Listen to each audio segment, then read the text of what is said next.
Imangi चखुमना मयाम खुरुमजरी आई ngasi sahi matar paneer की recipe थोंगजरी ती हवाई थराका सनागा पनीर हाइना सु हाइनाइ को मदु थोंबगी वीडियो सेमजरी आइगी चैनल से सब्सक्राइब तौबियो लाइक तौबियो बेल आइकन दुगा नंबियो मथंगी वीडियो अदोमदा याम फर्स्ट ओइना लांगनबैदमक्ता इंजांग जे हाउनबगीदमक्ता आइना मरक्ता ट्रिक खरा यूज तौजै मसी फॉलो तौबियो वीडियो से लो फाउबी येंबियो खंगनबगीदमक्ता अदो आइना हौजी मसी थोंगनबगीदमक्ता हवाई थराक से लौजरे हवाई थराक से पवादगी खरा हेनगनी केजी मखाइदगी कितंगजु तागनी अदुगा खमेल असिनबसे पिक्तक तौबसे मरी मंगा मगा लौजरे मसी खरगा कुप्तक कुप्तंगना सोइजरे अदुगा अमु तिलौजिजु कोई तिलौजे पिक्तक तौबा अमगा मयाय ओरमना चावबा अनि मगनि आइन लौजरिबसे मसीजु खरा कुपना कुपना सोइबियु ngamigai कुफनबियु तिलौजे तिलौ कुपगना कोई खरा पारा परमना सोइबसना याम फर्स्ट ओइना मुनबा हेले अदुगा मसीना सिंगा सनमगा फजना सुगाइजरे अदुगा अमु आइना सनाजी पनीर जी पवा अमनि लौजरिबसे मसी अदोमना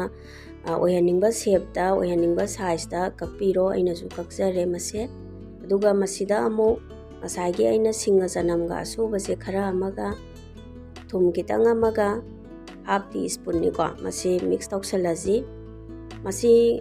मिक्स तौसलौबसिना को अखोई पनीर जे महाव लैबा हेली ngahaktang marinate तौरगा थमजी सोमदना अमु आइना गैस रोमदा चलगा खांगजे थांगले सारबा मतुंग थावजे हाइजरे अदुगा थावजे रिफाइंड ऑयल नि मसीदा आइना पनीर जे हापचिनजरे को पनीर जे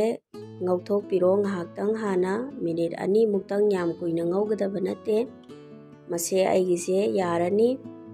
aduga thawje kitang magi se chumda chumdaraga lauthok piro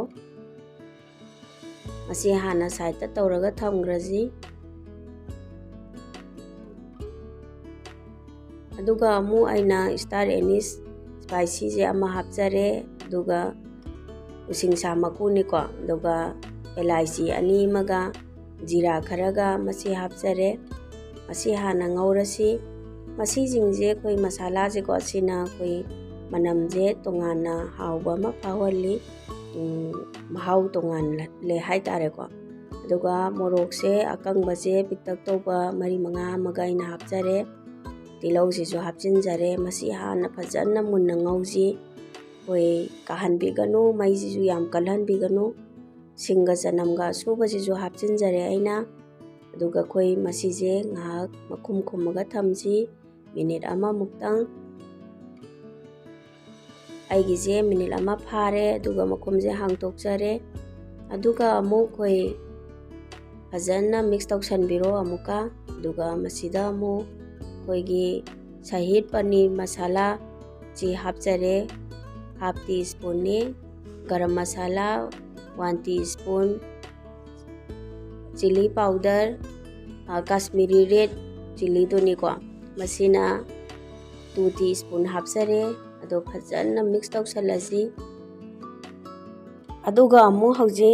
काजू मरी मंगा मगा आइना हापसरे काजू हापसिना को मागी ग्रेवी जे होरेन यामना कोई थिक ओइहल्ली अदुगा याम हाउबा हेलल्ली अमुक्तंग आइगी नियम सिदा अदोमजु ट्राई तौबियो तुगा खमेला सिनबजे हापचिनजरे खमेला सिनबजे हापम मतुंग फजना कोई मिक्स तौसलजी फजना मिक्स तौसनबियो मसे खमेला सिनबजे खरा फार्स्ट ओइना मुन्नबगीदमक्ता कोई थुम खितंग हापसी हाफ टी स्पून हापियो अदुगा मसी फजना मिक्स तौसनबिरो हौजिकती फ्रेंड मयामजु हवाई थराकसे याम मरांग काइना थोकपा मतमनिना अमुक्तंग मसीगी नियम सिदा ट्राई तौरगा चाबियो याम हावे को अदुगा कोई पनीर जेदी हाई प्रोटीन ओइबा पोनी याम कोई इसादा याम फबा बेनिफिट ओइबा पोनी शाही मटर पनीर रेसिपी अदोमजु सोइदना ट्राई तौबियो याम हावे मसे आइना हावे खंगप कांदा मयामगीदमक्ता शेयर तौजबगी आई वीडियो से सेमजबनी अदु फजना मसे खमेला सिनबजे आइगिजे मुल्ले को हौजिकसे हवाई थराकसे अमु हापचलसी